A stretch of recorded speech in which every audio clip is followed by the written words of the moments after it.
Hey ma'am, I'm Steven Mergules, base Cream 2, so I will discuss the doctrine of pro reo. Whenever a penal law is to be construed or applied and the law admit of two interpretation, one lenient to the offender and one strict to the offender, that interpretation which is lenient or favorable of favorable to the offender will be adopted. So ang doctrine pro reo is aminin bali kapag binigyan ka ng kahulugan ang batas na may kinalaman sa krimen o sinusuri ang ebidensya kung mayroong dalawang posibleng kahulugan, isa na paborable sa nagkakasala at isa namang mahigit ang magpakumbaba.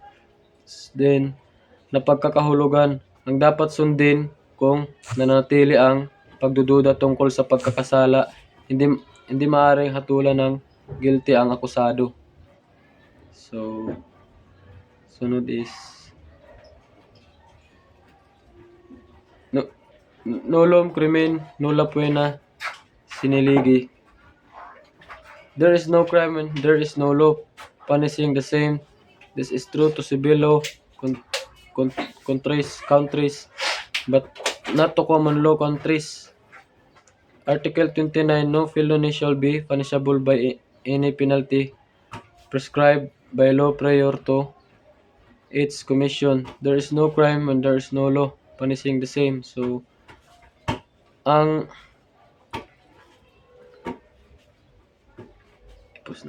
nullum crimen nulla poena sine lege. Walang krimen, walang parusa kung walang batas. Walang batas na nagpaparusa nito. Totoo ito sa mga bansang sumusunod sa sistemang sibil na batas, ngunit hindi sa mga bansang sumusunod sa karaniwang batas, sa common law. In Section 21, walang krimen na dapat parusahan ang anumang parusa na hindi iniresita ng batas bago pa man ito may isagawa. Walang krimen kung walang batas na parusa nito. So next is actus non facit reum nisi mensit rea. So ini aminin hindi maaaring ituring na kriminal ang isang kilos kung ang pag-iisip ay hindi kriminal. Dili kibali makuha ng krimen kung ang iisip is dili siya mapatay kibali din. Totoo. So amo yung tawag na amo dolo kasinungalingan o sinasadya. Ngunit hindi sa mga krimen na nagresulta mula sa kulpa. Kibalik amo yun ang kulpa mo ng kawalang ingat. Hindi ganap na totoo ang kasabihang ito dahil hindi ito nilapit sa mga krimen na dulot ng kawalang ingat. Next is actus mei ebito. Pactus non est mens actus. Ang kilos na ginagawa laban sa aking kalooban ay hindi aking kilos. Ignorantia legis nan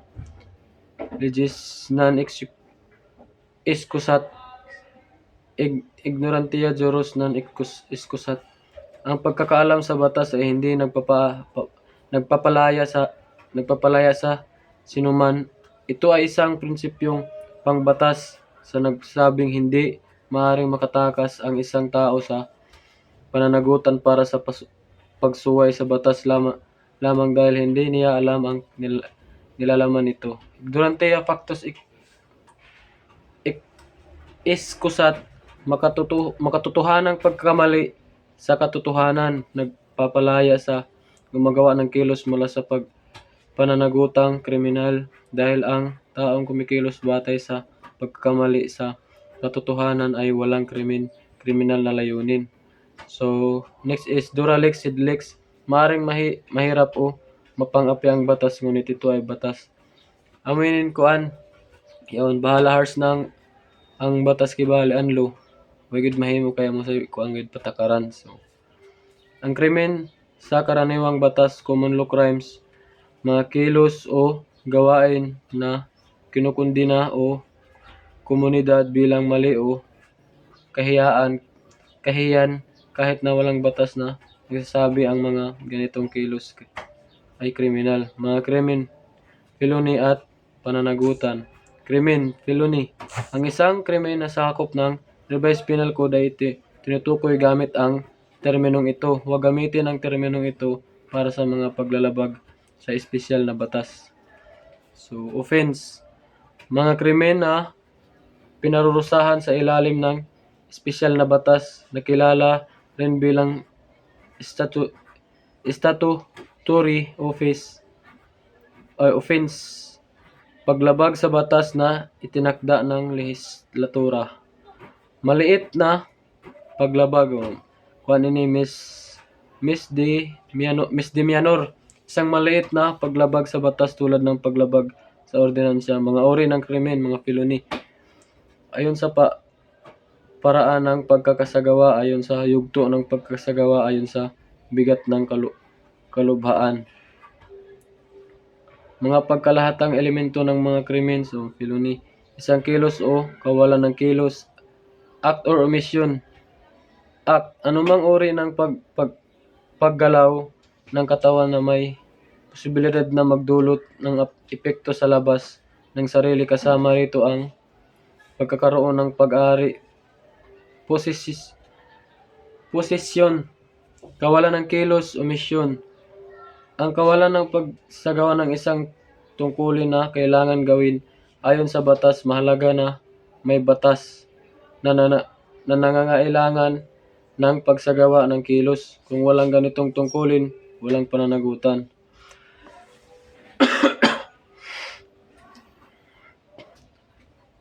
B. Maraming parusahan alinsunod sa Revised Penal Code RPC sinasagawa sa pamamagitan ng dulo o kulpa. Ayon sa paraan ng pagkakasagawa, dulo, Section 3, panlilinlang. Ito ay sinadyang layunin na tinuturing isang kriminal na layunin. Sinadyang krimen. Tatlong kailangan ng dulo, kanakailangan ng dulo. Dapat siyang may kalayaan habang gumagawa ng kilos o hindi gumagawa ng dapat gawing kilos. Dapat siya may katangtahan habang gumagawa o hindi gumagawa ng kilos. Next is negligence, imprudence. Dahil ang pagpaparusa sa mga kilos na nagpapakita ng kapabayaan o kawalang ingat, dapat gumamit ang isang tao ng karaniwang sentido komon at magbigay ng wastong pag-iisip sa lahat ng kanyang kilos, tungkulin niyang maging maingat at maingat sa lahat ng oras.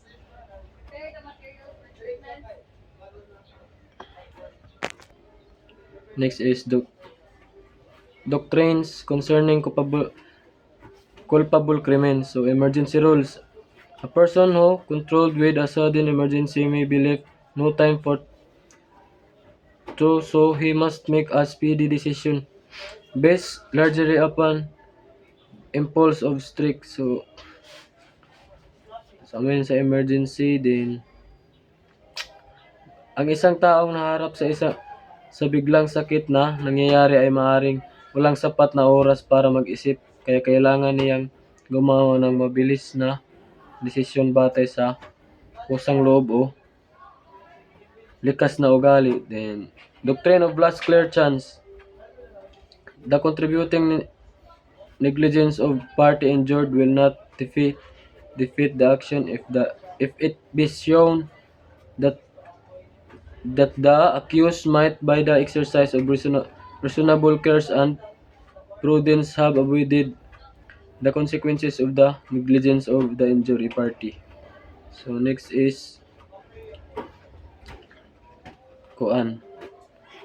ang pagkakaroon ng pabayaan ng tao nasugatan ay hindi makakasira sa kanyang paghabol kung magpapatunay ang akusado na maaring sa pamamagitan ng wastong pag-ingat at pagiging maingat na maiwasan ang mga kahihinatnan ng kapabayaan ng taong nasugatan.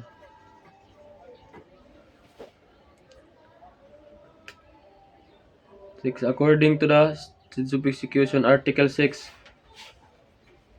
consummate, consummated, frustrated, and attempted felonies. Consummated felonies. A felonies is consummated when all elements necessary for its execution accomplished and are present. So, kibali ang isang krimen ay natapos kapag lahat ng elemento na kailangan para pagpapatupad at pagwawakas nito ay naroroon.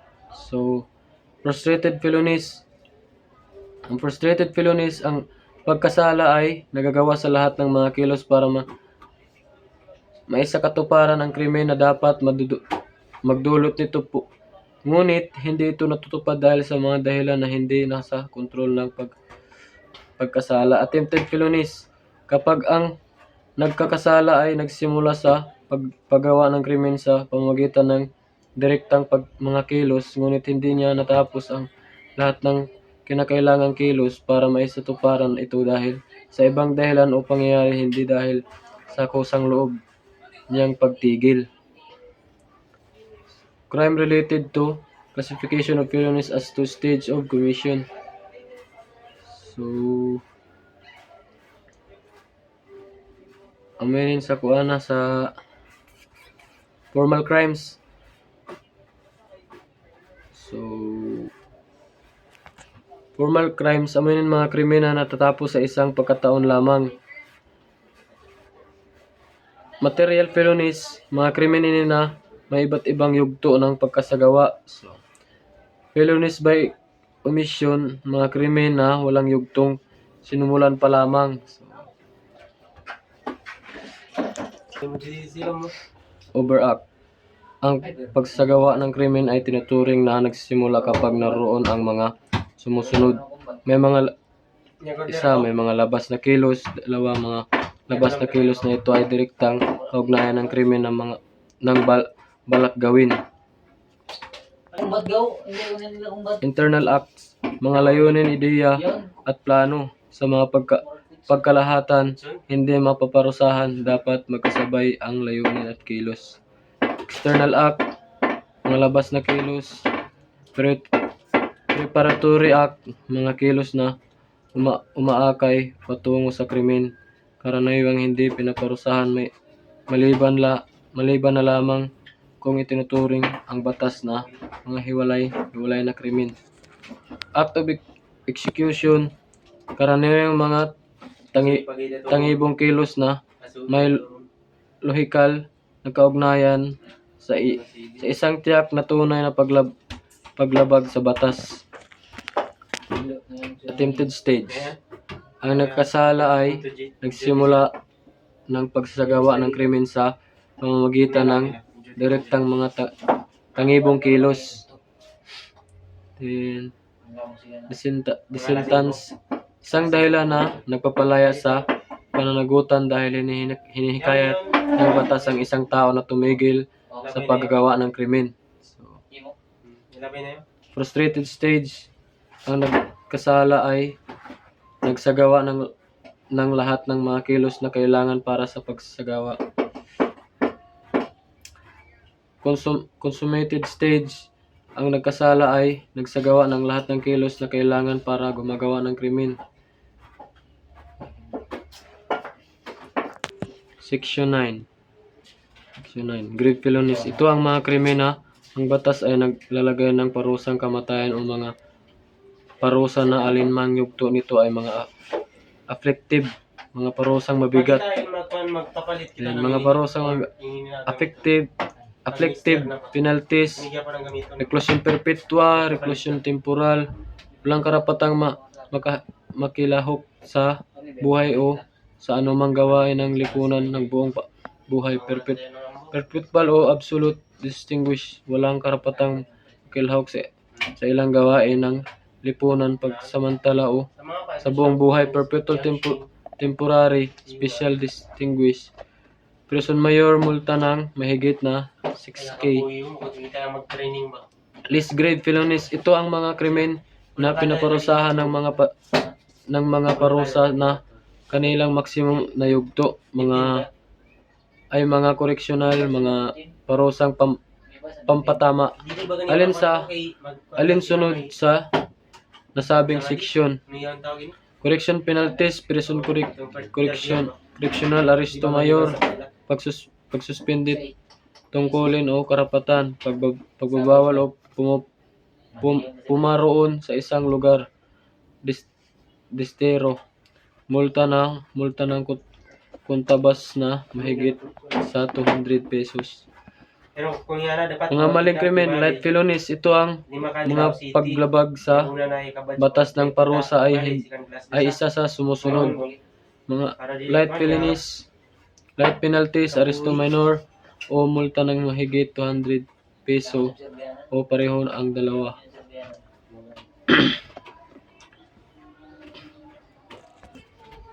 Section 9, uri ng mga krimen. Section 25, uri ng parusa, antas ng parusa. Section 27, tagal ng parusa. Section 90, prescription ng krimen. Section 92, prescription ng parusa. Section 125, oras bago maidepensa. Malubhang krimen, parusang kamatayan, pinawalang bisa. Republic Act 9346, 20 taon, 36 na ka-oras. Parusang mabigat, afflictive, reclusion perpetua, 20 years sa kaadlaw hanggang 40 years, tapos 20 years. Reclusion temporal, 12 years 1 day hanggang 20 years to 15 years. Prison mayor, 6 years and 1 day hanggang 12 years to 15 years.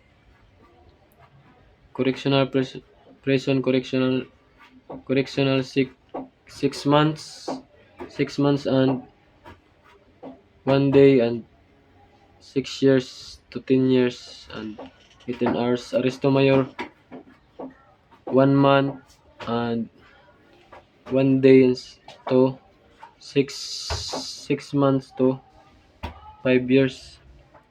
Suspension o destierro, 10 years. Light aresto minor, puli kong pag-usig, 1 year, 1 day to 30 years, sanan 2 months. Libel, 1 year, panglalait at pagsasakit ng dangal sa pamamagitan ng kilos, 6 months and 1 year. Konspirasyon at mungkahing gumagawa ng krimen. May mungkahi kapag ang taong nagpasya na gumawa ng krimen ay iminungkahi ang pagkatupad nito sa isa o ibang tao. That's all, ma'am. Thank you. Oras na po yung tawag sa taas.